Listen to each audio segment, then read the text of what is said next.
거룩하고 새로운 상상 시리즈 말씀 계속 전하고 있습니다. 오늘은 19번째로 버린 돌이 머릿돌이 되는 변혁적 상상이란 제목으로 말씀을 나누려고 합니다.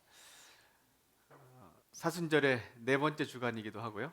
우리가 이 시간을 지나는 동안 계속해서 예수님께서 성전 안에서 일어나는 사건들 어떻게 보내셨는지를 또 묵상해 오고 있습니다. 오늘 말씀도 예수님께서 계속해서 성전 안에서 사람들을 가르치시고 만나고 또 예정하신 일들을 하시고 계신데 여러 가지 비유의 말씀을 또 들려주셨어요. 그 중에 하나의 비유의 말씀이 오늘 우리가 묵상할 주제입니다. 자, 오늘 이 본문에 보면 예수님께서 비유를 드시는데 포도밭에 일꾼들을 이제 좀 불러다가 좀 맡기고 거기서 아마 일정량의 수확물을 받는 그런 방식으로 계약을 한 다음에 이 포도를 운영하는 사람 이야기가 좀 이렇게 나오고 있어요. 그런데 수확물을 나누지 않고 계약한 대로 이행하지 않으니까 사람들을 보내고 아들까지 보내고 뭐 이런 일들이 계속 일어나고 있습니다. 우리가 이 비유 말씀 읽기에도 아니 이런 일들이 벌어질 수 있을까? 이렇게 질문해 볼 수 있는 본문인데 이 비유의 본문을 잘 들어서 예수님께서 사람들에게 전하고 계십니다. 예수님이 비유를 들여서 사람들을 가르치셨는데요. 비유의 목적은 우리가 보통 직설적으로 이야기하는 것보다 이렇게 비유를 들어서 말하면 이것이 오랫동안 이야기로 계속해서 시대를 넘어서 상상을 촉구합니다. 그래서 우리가 지금 이 시대에도 적용해서 그 말씀들을 계속해서 또 적용해 볼 수 있고 또 우리의 모습들을 확인해 볼 수 있는 그런 중요한 도구가 됩니다. 그리고 비유는 듣는 사람들이 충격을 먹습니다. 특별히 이런 이제 바리새인들이나 이런 율법학자들이 예수님의 비유를 들을 때마다 놀라운 충격에 빠질 정도로 이 비유는 아주 깊은 뜻과 또 거기에 숨겨진 내용은 듣는 사람이 경악할 정도로 예수님이 강력한 메시지를 담고 있습니다. 오늘도 그런 말씀을 우리가 읽게 됩니다. 자, 이 본문을 또 한번 깊이 좀 들어가 볼 텐데요. 첫 번째, 뱀의 머리가 등장합니다. 그 뜻은 뭐냐면 이 모든 사건을 벌이고 있는 가장 우두머리, 사악한 가장 우두머리들이 이 성전에 계신 예수님에게 직접 등장하는 사건들 우리가 볼 수 있는데요. 대제사장들과 백성의 장로들이 직접 예수님에게 찾아옵니다. 바로 예수님께서 그 성전을 정결케 하시는 사건, 그렇죠? 동전을 엎으시고 비둘기를 이렇게 든 사람들을 못 지나가게 만드시고 했던 이런 사건들을 한 다음에 이 뱀의 머리들이 직접 등장합니다. 그래서 예수님 앞에 질문합니다. 당신은 무슨 권한으로 이런 일을 하는 것이오? 누가 당신에게 이런 권한을 주었어? 하고 이제 직접 질문을 던지죠. 그리고 여러 대화를 한 다음에 예수님께서 말씀하세요.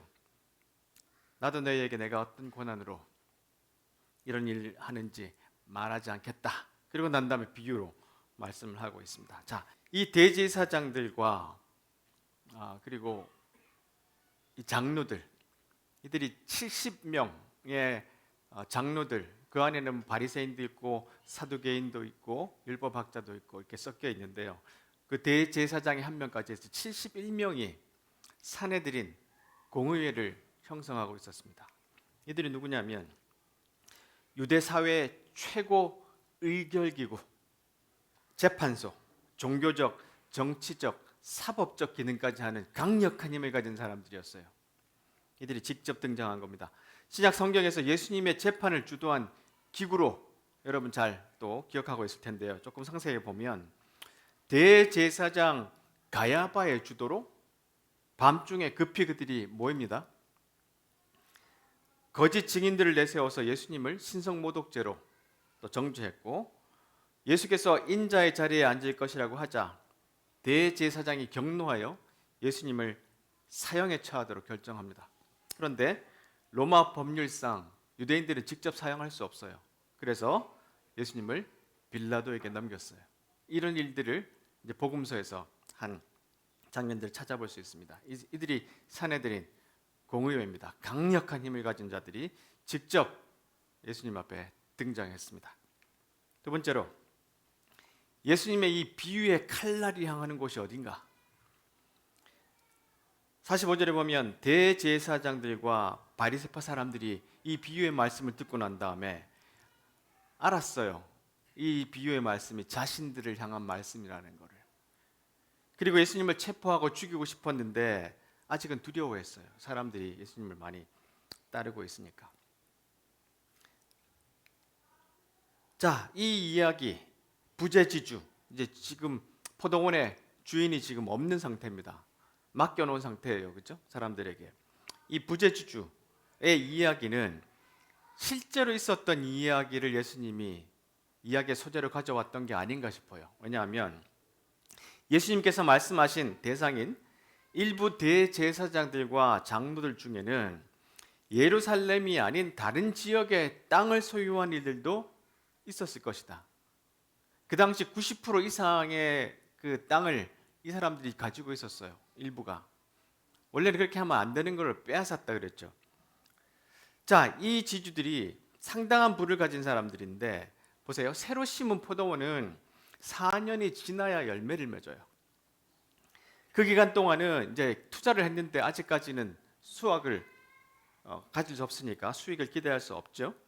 자, 포도나무에 열매가 맺기 시작하면 소작인들은 일정 비율의 수확물을 주인에게 바쳐야 됩니다. 계약을 하는데 보통 한 50% 정도 됐대요. 40에서 50%. 나머지를 통해 생계를 유지할 수 있는데 이 소작인들은 마땅히 바쳐야 할 소출을 주지 않을 뿐만 아니라 주인이 보낸 종들에게 폭력을 행사하며 상황을 더욱 악화시키고 있어요. 나아가 그들은 주인의 아들을 살해하고 포도원을 차지하는 극단적인 결정을 내립니다. 예수님이 이 실제로 있었던 일들을 딱 이야기 들면서 야, 너희들 중에 포도원 가지고 있는 사람 있지 않니? 만약에 네가 갖고 있는 포도원에서 이런 일이 일어나면 어떡할래? 그러니까 이들이 뭐라고 그러죠? 데려다가 죽입니다. 예수님이 이렇게 비유를 들면서 그들의 이야기를 끌어내셨어요. 자, 보세요. 또 중동의 눈으로 본 예수에서 베일리가 하는 말은 자, 임차인들이 주인의 아들을 포도원 밖으로 끌어냈다고 합니다. 포도원 안에서 죽였다가는 재배하던 포도가 상하여 가치가 없어지기 때문에. 그리고 이보다 훨씬 더 중요한 것은 그 포도원이 자신들의 것이 되리라고 생각했는데요. 그것이 뭐냐 하면 이 당시의 법이 집, 저수지, 도랑, 지하 창고, 비둘기장, 목욕장, 올리브 압착기, 관계, 농지, 노예 그리고 계속 수익을 내는 것이면 무엇이든 취득하여 만 3년 동안 점유한 자는 그 소유권을 확보한다. 이렇게 되어 있어요. 그 당시에. 그러니까 이 주인이 종들을 보내잖아요. 매년. 그때마다 죽이고 때리고 그렇죠? 그랬죠. 그러니까 3년만 지나면 4년째 수확물이 나올 포도가 추수가 될 때 이 땅은 누구요?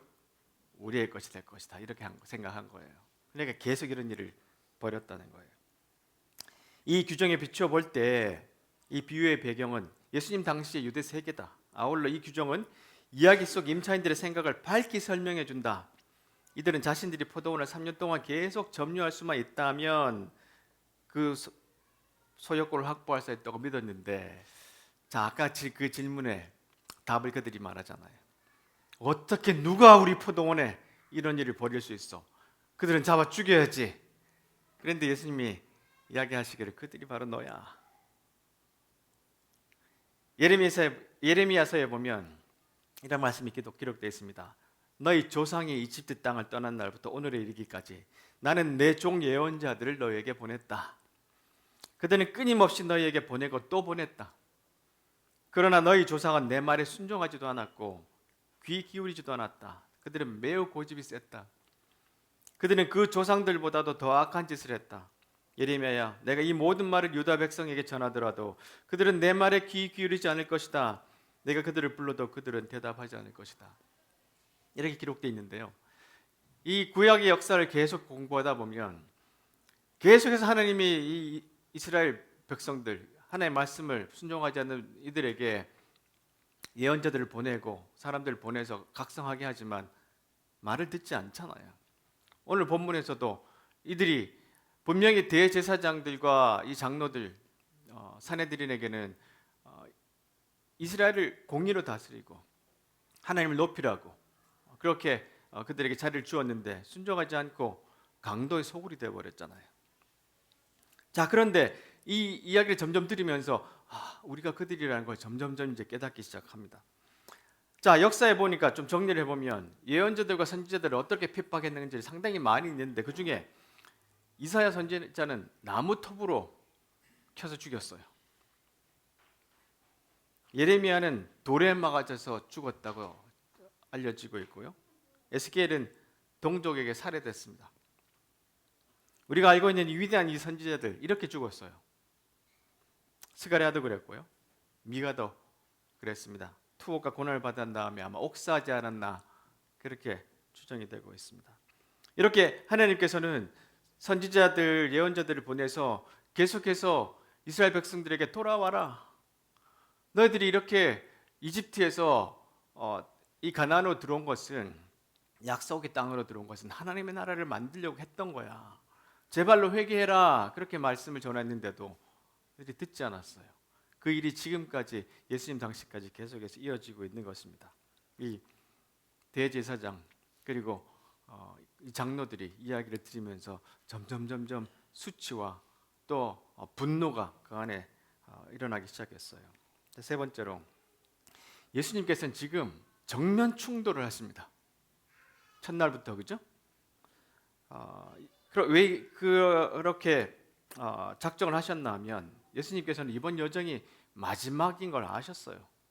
그리고 이것을 마지막으로 정하셨어요. 이번에 내가 예루살렘에 가서 죽으리라.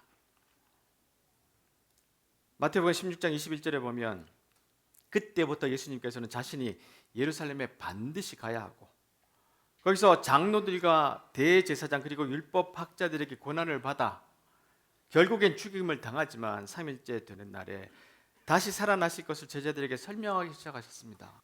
자, 이번에 예루살렘에 가는 것 여러 번 가셨는데요. 이번에 가는 건 마지막이야. 여기서 내가 죽임을 당할 거야. 그렇게 말씀하셨어요. 또 있습니다. 한 장 더 건너가서 17장에도 제자들이 갈릴리에 모여 있을 때 예수님께서 제자들에게 또 말씀하세요. 인자가 사람들에게 손에 넘겨질 것이고 그들은 나를 죽일 거다. 또 20장에도 기록되어 있죠. 예루살렘에 가실 때 12제자만 따로 데리고 가서 말씀하세요. 우리가 예루살렘으로 간다. 인자가 대제사장들과 율법학자들에게 넘겨질 것이고 그들은 인자에게 사형죄를 씌울 것이다. 비웃고 채찍질하고 십자가에 매달아 죽게 할 것이다. 이렇게 이번 여정이 마지막이라는 것을 계속해서 말씀하셨어요. 그러니까 예수님이 지금 들어가셔서 이렇게 막 이제 성전도 정결케 하시고 이 대제사장들과 그리고 바리새인들, 율법학자들 정면으로 지금 그들에게 책망하시고 하나님 나라에 대해서 말씀을 선포하고 계시는 거예요. 그래서 일이 점점 이렇게 소위 말해서 이렇게 에스컬레이트 된다 그랬죠. 격화됩니다. 네 번째 보세요. 이 충돌이 점점 격화되는데 그 시작이 보세요. 사람들이 예수님이 입성하실 때 그 앞에 옷을 막 벗어놓고 왕을 환영하듯이 그렇게 행동했잖아요. 호산나 호산나 이분이 우리를 구원할 것이라고 그랬더니 39절에 보세요. 사람들 사이에 있던 몇몇 바리새파 사람들이 예수님에게 말씀했습니다. 이런 상황이 막 벌어지고 있는데 옆에 와서 제자들을 좀 꾸짖으세요. 그러니까 예수님께서 내가 너에게 말한다. 이 사람들이 잠잠하면 돌들이 소리를 지를 것이다. 벌써부터 불쾌했던 거예요. 왕으로 이 예수님이 들어오시는 환영하는 모습을 보고. 자, 그리고 지지난주부터 계속 우리가 봐왔던 것처럼 예수님께서 성전에 들어오셔서 이게 월요일 사건입니다. 성전에서 사고 파는 사람들을 내쫓으시잖아요. 그리고 거기 있는 사람들에게 너희들 강도야 이곳이 강도의 소굴이 됐다고 예수님이 그렇게 말씀하셨죠. 이들이 누굽니까? 대제사장들과 율법학자들. 너희들이 강도야. 원래 하나님께서 약속하셨던 그 모든 자비와 긍휼과 모든 평화를 너희들이 다 망가뜨렸어. 그것을 이용해서 너희들은 너의 권력과 너의 부를 만들어가고 있었어. 너희들이 강도야. 이 성전이 강도의 소굴이 됐어. 이렇게 말씀하셨어요. 그러니까 이 장면이 어마어마하게 이 사내들인 공회에게 충격을 주었을 것입니다. 그리고 또한 말씀을 봤던 것처럼 하나님의 것은 하나님에게 줘야지, 이렇게 예수님 말씀하셨잖아요. 그들이 예수님을 속이려고, 예수님에게 트집 잡으려고 세금을 내야 됩니까 안 됩니까 그렇게 말했다가 너희들이 지금 갖고 있는 동전 보자 그랬더니 그들이 가지고 있으면 안 되는 동전, 로마의 데나리온을 갖고 있었잖아요. 성전 뒤에서 착취한 돈들을 가지고 있었잖아요, 자기 주머니에. 그래서 예수님이 가이사의 것은 가이사에게 주고 하나님께 것은 하나님에게 줘라, 이렇게 말씀하셨는데, 그 장면, 그것도 제가 상세하게 설명을 드렸었는데, 이들이 무자비하게 빼앗았던 사람들의 이 포도원, 토지, 돈들, 이런 것들을 원래 주인에게 돌려줘, 이렇게 말씀했던 거예요. 그러니까 이 모든 권력들을 갖고 있던 대제사장과 그리고 율법학자들, 그리고 이게 사내들인들이 이 사람 죽여야지, 안 그러면 우리가 지금 누리고 있는 수많은 권력과 이 부를 다 빼앗길 거야, 이렇게 생각했던 것이죠. 하나님의 것은 하나님에게. 이게 점점 지금 이 충돌이 격화되고 있는 상황들이 오늘 이 말씀에서 또한 드러나고 있습니다. 자, 그러면 이 본문의 비유의 의미가 뭔가? 자, 예수님께서 말씀하시는데 건축자의 버린 돌이 모퉁이의 머릿돌이 됐다.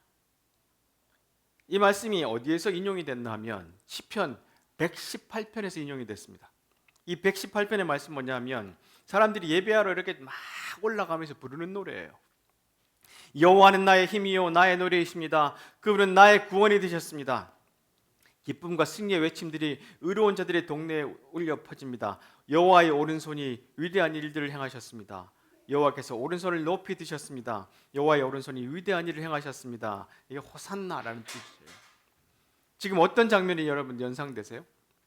예수님이 지금 나귀 타고 예루살렘에 입성할 때 그 장면이 연상이 되죠. 예수님이 이 시편 118편을 인용하셨어요. 나는 죽지 않고 살 것입니다. 그리고 여호와께서 하신 일들을 선포할 것입니다. 여호와께서 나를 엄하게 벌하셨으나 죽음에 이르게 하지는 않으셨습니다. 나를 위해 의로운 문들을 열어놓으십시오. 내가 들어가 여호와께 감사할 것입니다.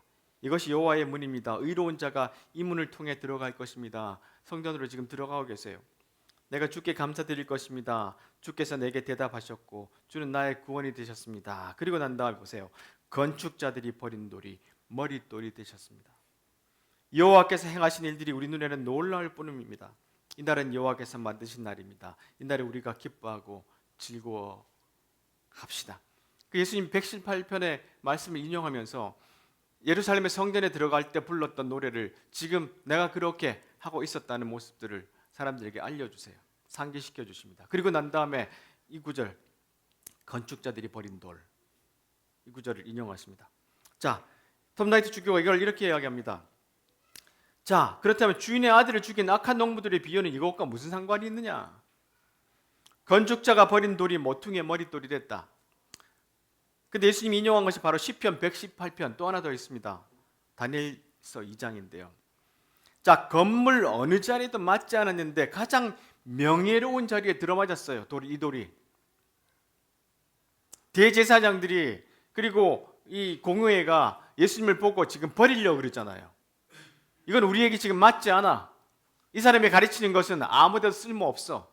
우리를 위협해. 지금 버리려고 하는 돌이에요.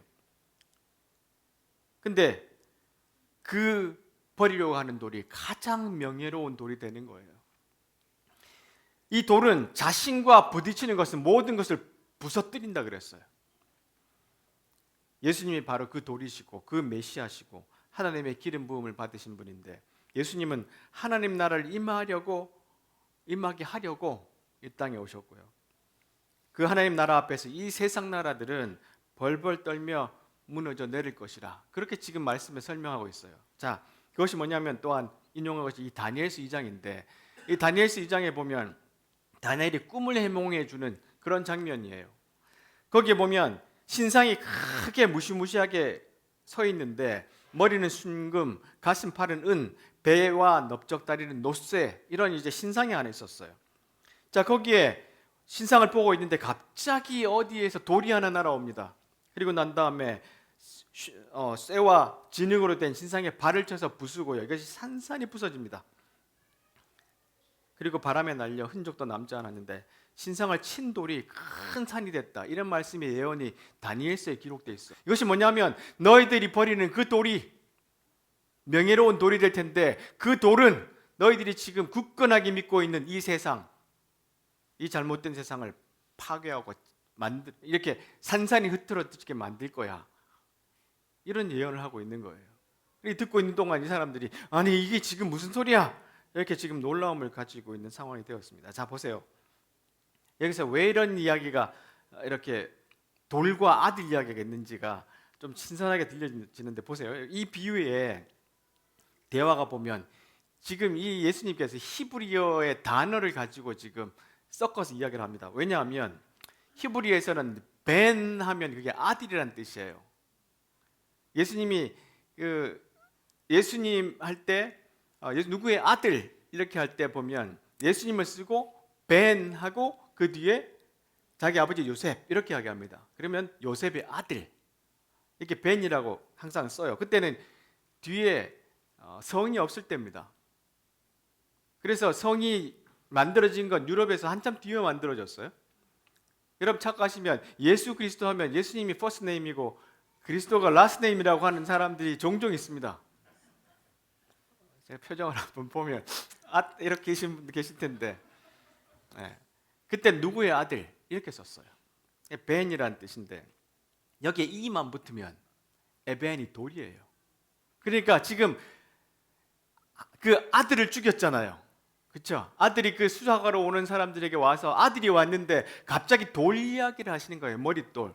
그러니까 뭐냐면 지금 이 돌과 아들의 이야기를 이 단어를 이렇게 이게 언어 유희라고 그러죠. 이걸 섞어가면서 그 돌이 그 아들인데 그리고 그 모든 상황들을 이렇게 변화시킬 거야. 이렇게 예수님이 이 말씀을 재밌게 사실은 이야기를 하고 있는 겁니다. 자, 보세요. 그런데 이렇게 대제사장들과 이 권력자들이 하는 일들이 이 당시에만 있는 것이 아니라 지금에도 계속 반복되고 있어요. 교황 프란치스코가 사실 저도 굉장히 걱정했습니다. 최근에 위독하셨거든요. 한 달 이상 병원에 입원해 계시다가 이제 지난주에 아마 퇴원을 하셨던 것 같은데, 이분이 교황 최초로 아마 살아계신데 자서전을 쓰신 것 같아요. 희망이라는 책을 썼습니다. 거기에 보면 오늘날에도 이런 똑같은 무서운 일들이 벌어집니다. 새로운 이권을 쫓거나 낡은 기득권을 지키려는 욕심, 미친 듯한 세계 지배 전략, 돈과 권력을 향한 끝없는 탐욕, 이런 것 때문에 일이 반복되고 있습니다. 지금도 테러를 구상하는 자들, 분쟁을 일으키는 자들, 무기를 팔아 돈을 버는 자들의 가슴 속엔 한결같이 같은 말이 새겨져 있습니다. 나와 무슨 상관인가? 이 말은 모든 것을 더럽히고 수단화합니다. 우리가 가장 거룩하게 여기는 것도 심지어 하느님까지도 그들은 도구로 삼습니다. 대제사장과 이 장로들, 이들도 이권들을 쫓았어요. 그렇죠? 기득권을 지키려는 욕심들이 가득했습니다. 그러다 보니까 하나님을 도구로 삼아서 하나님이 보낸 그 아들을 죽이는 거예요.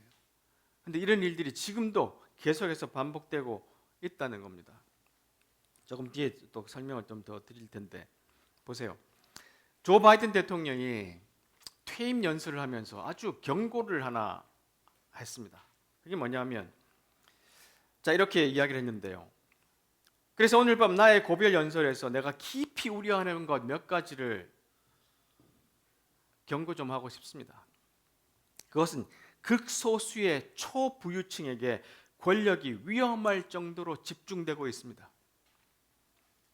그들의 권력 남용이 통제되지 않을 경우 초래될 위험한 결과들을 나는 너무나 걱정합니다.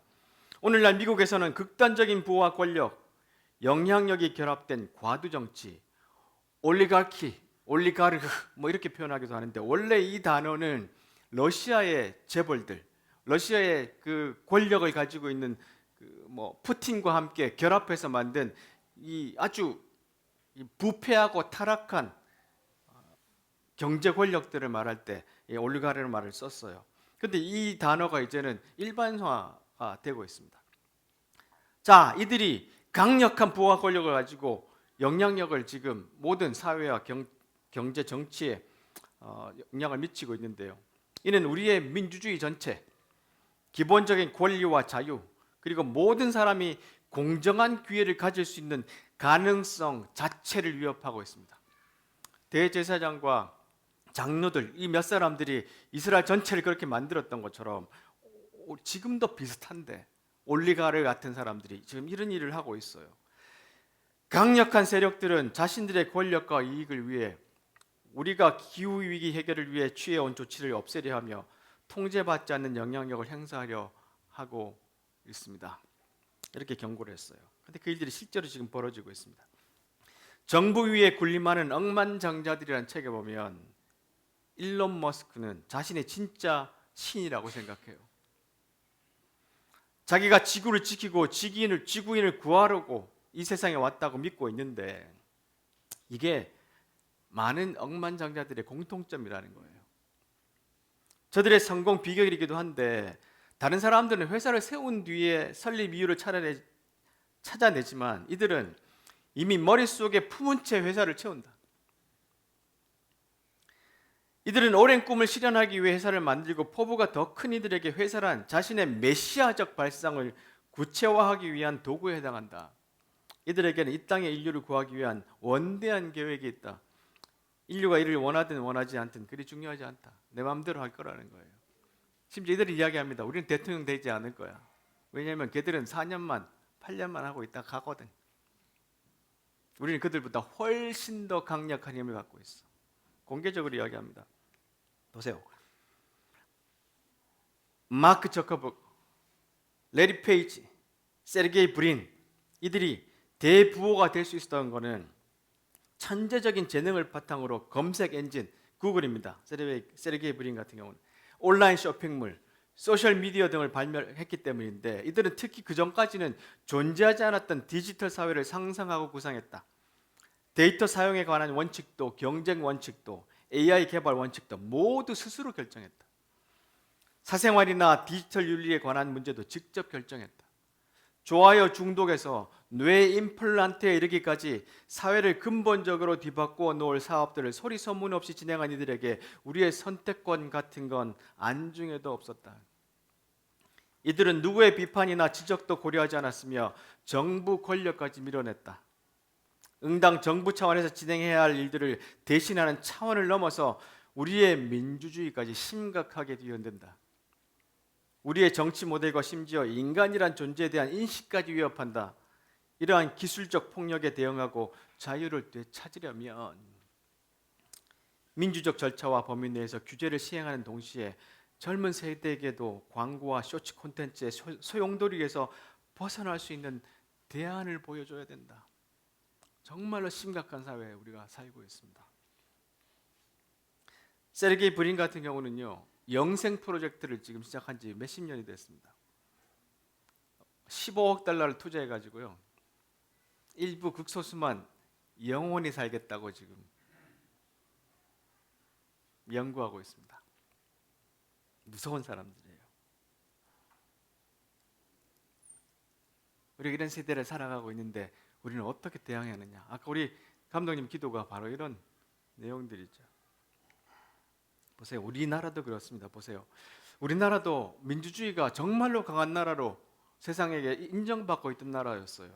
확고한 줄 알았던 민주주의 토대가 너무도 속절없이 무너졌다. 왜 위대한 민주혁명의 역사에도 불구하고 한국 민주주의는 이리도 허약한가? 그것은 무엇보다도 한국 민주주의가 민주주의자 없는 민주주의이기 때문이다. 이렇게 지적합니다. 민주주의의 최대 적은 약한 자아다라는 말이 있다고 하는데요. 약한 자아를 가진 구성원들로 이루어진 사회에서는 민주주의가 온전히 뿌리 내리기 어려운 것이다. 자아의 문제가 민주주의의 핵심 문제라면 이제 자신의 자아를 냉정하게 돌아볼 때다. 나는 얼마나 강한 자아를 가지고 있는가? 광장에서 민주주의를 외치지만 가정, 학교, 일터에서는 우리는 얼마나 민주주의자로 사는가? 이게 문제다는 거예요. 수많은 사람들이 광장에 나오고 있지만 정말로 우리는 우리의 삶에서 민주주의자로 살고 있느냐? 이런 질문을 해보지 않으면 우리는 계속해서 이 민주주의가 무너지는 것을 목도할 수밖에 없다는 겁니다. 내 스스로가 그 아는 것을 실천하고 기업에서도 내 직장에서도 가정에서도 실천을 하고 살아야 된다는 것이죠. 자, 그러면 예수님이 이런 상황에서 변혁적 상상을 우리에게 주셨는데 보세요. 아니 버린 돈이 모퉁이 돌이 되다니 도대체 이게 무슨 말일까? 이 힘을 가지고 있던 권력자들은 보세요. 하나님이 복음을 가지고 하나님 나라를 가르치려고 오는 모든 선지자들을 죽이고 때리고 내쫓잖아요. 심지어 하나님의 아들까지 수많은 증거들이 있는데도 십자가에 못 박잖아요. 그러나 우리 예수님이 오셔서 아주 무기력하게 십자가에 못 박혀 죽이시잖아요. 이게 놀라운 다른 상상입니다. 자기 권력을 지키려는 것이 아니라 예수님은 자기 몸을 내어주면서 새로운 삶을, 새로운 사회를 꿈꾸셨던 거죠. 톰 라이트 주교가 마가복음 설명에서 이런 이야기를 합니다. 예수님을 따르는 사람들은 주변 문화가 이해하지도 못하고 좋아하지도 않을 말과 행동을 해야 할 때가 많다. 교회는 교회 밖 세상에 예언자적 사명을 띠고 있다. 왜냐하면 이스라엘을 포도원으로 심으신 하나님은 창조주 하나님이시며 그분이 온 세상을 풍요로운 정원으로 만드셨기 때문이다. 예언적 소명을 따른 사람들은 종종 애쓴 보람도 없이 고난받고 죽었다. 사랑하시는 아들의 영이 들어와 사는 사람들도 결국 그 이상을 기대할 수 없다. 예수님도 이렇게 고난받고 죽으시는데 우리가 만약에 제대로 예수님이 가르친 대로 살려면 우리도 그렇게 된다는 거죠. 그리스도인으로 산다고 해서 희극 속 인물이 된다는 보장은 없다. 오히려 비극처럼 느껴질 때가 많다. 그러나 하나님의 약속은 여전하다. 건축자들이 어떤 돌을 버린다면 때로는 그것들이 갓돌, 머릿돌이 되기 때문이다. 그렇죠. 우리가 핍박받고 어려움이 있더라도 주님의 말씀대로 산다면 세상이 볼 때는 버린 돌 같지만 실제로는 머릿돌이 된다는 거예요. 그런 예가 역사에 참 많이 있습니다. 제가 종종 언급하고 인용하는데 나는 휴먼이라는 그 주디스 휴먼의 일대기 그 자서전인데요. 이분이 소아마비로 태어나셔가지고 장애인에 대한 그런 배려가 전혀 없는 시대에 미국의 장애인 역사를 바꾸신 분이에요. 얼마나 많은 어려움을 이제 겪었는지 이제 이 책에 있는 걸 인용해 보면 오늘 여기에서 인용한 사건이 사실은 미국 그 장애인 역사상 가장 큰 사건 중에 하나로 기록되어 있는데 77년에 장애인법을 시행하라고 샌프란시스코 연방 건물을 점거했습니다. 60명의 장애인들이. 보세요. 근데 뇌성마비가 있는 제니퍼는 팔꿈치와 무릎을 이용해 계단을 기어 올라갔다. 배를 두 번째 계단에 대고 누운 채 고개를 들어 위로 이어져 있는 계단을 올려다 봤다. 이게 너무너무 힘든 거예요. 이분은 계단 하나 올라가는 것이. 단단한 대리 속에 부딪혀 입술에서는 피가 흘렀다. 머리에 빨강, 하양, 파랑 반다나를 두르고 있는 제니퍼는 이미 땀에 흠뻑 젖은 상태였다. 잠시 멈춘 제니퍼는 물을 달라고 했다. 여러 명의 자원봉사자들이 즉시 물을 건넸다. 제니퍼와 나머지 시위대가 맨 위까지 올라가는 데는 하룻밤이 걸렸다. 보통 사람 2, 3분 올라갈 길을 이렇게 온몸에 피를 흘리면서 하룻밤이 걸려 올라가는 사람들이었어요. 근데 이 사람들은 세상에 버린 돌이었잖아요.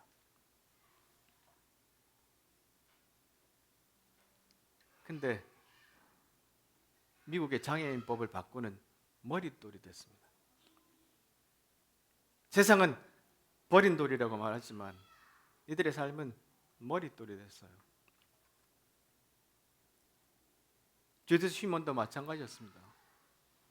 오바마 정권에 있을 때도 이분이 국제장애인 권리를 세상에 펼치는데 큰 역할을 했던 분입니다. 지금은 트럼프 정권을 보면서 싸우고 있어요. 워낙 차별을 하니까. 이런 세상에서 우리 다시 돌아가는 시대를 보고 있습니다. 또 하나 예를 들면 이번에 말랄라 유사푸자이라는 분인데 이분이 누구냐 하면 파키스탄 사람인데 중학생인데 학교 가다가 탈레반이 쏜 촉에 머리가 관통당합니다. 그 이유가 뭐냐면 학교 간다고요. 여자가. 그리고 난 다음에 탈레반이 했던 말이 누구든지 이렇게 하면 우리에게 다 총에 맞아 죽는다고 선언할 정도로 여자들을 학교 가지 못하게 만들었어요. 그런데 이분이 최연소 노벨 평화상을 받습니다. 이분이 말하기를 저에게 노벨 평화상이 주어진 건 그동안의 업적 때문이 아니라 앞으로 해야 할 일을 더 잘하라는 뜻이라고 생각합니다. 저는 모든 아이가 교육받기를 원합니다. 탈레반의 아이들, 저에게 총을 쏜 남자의 아이들이라도 말입니다. 우리는 빈곤, 무지, 부당함, 인종차별, 기본권 박탈을 없애기 위해 전 세계에서 투쟁을 계속할 것입니다. 옛날에는 여자가 자신의 권리를 주장하기 위해 남자에게 나서달라고 부탁했습니다. 하지만 이제는 여자 스스로 나설 때입니다. 한 명의 아이, 한 명의 선생님, 한 권의 책, 한 자루의 연필이 세상을 바꿀 수 있습니다. 보세요. 파키스탄에서 태어나서 여자로 태어나서 버린 돌인 줄 알았어요. 총에 맞았습니다. 머리가 관통당했어요. 버린 돌인 줄 알았어요. 근데 세상의 이 인권을 바꾸는 또 머릿돌이 되고 있습니다. 이것이 수많은 삶의 역사에 일어나는 일들이에요. 꼭 성경적인 일들뿐만 아니라 세상은 이렇게 바뀌고 변화해 갑니다. 버린 돌인 줄 알았는데 머릿돌이 되는 사건. 그것도 우리에게도 우리가 언제 머릿돌이 되겠나? 머리 된다는 게 큰 일을 하지 않아도 괜찮아요. 아주 작은 일에도 우리가 깨어 있으면 머릿돌이 될 수 있습니다. 마지막으로 인용을 하나 더 하고 마치겠는데요. 희망을 찾는가 하는 책인데 오래전에 제가 읽은 책입니다. 제가 지금 제 책들을 정리하고 있다가 깜짝 놀랐어요. 이 책을 발견하고. 부제가 전혀 다른 방식으로 세상을 바꾸는 대한노벨상 수상자 이야기입니다. 이 노벨상이 아니라 대한노벨상이라는 게 따로 있습니다. 네. 노벨상에서 안 쳐주는 거, 세상을 다른 방식으로 사는 사람들. 이분들이 이런 이야기합니다. 우리 모두는 오늘 당장 중요한 일 한 가지를 실천할 수 있습니다. 소위 세상을 쥐고 흔드는 자들은 우리를 이 탐욕스럽고 무의미한 세계에서 고립된 소비자로만 살도록 정해놨습니다. 이제 과감히 이 역할을 벗어 던집시다. 우리는 고립된 소비자 따위가 아닙니다. 우리는 살아 숨쉬고 지성이 제 역할을 하며 창조적이고 의미로 가득한 세계의 일부분입니다. 우리는 그렇게 존귀한 자들입니다. 우리는 자신의 정체성을 최대한 확장해야 하고 그것을 다시금 내적인 환경과 외적인 환경에 이어붙여야 합니다.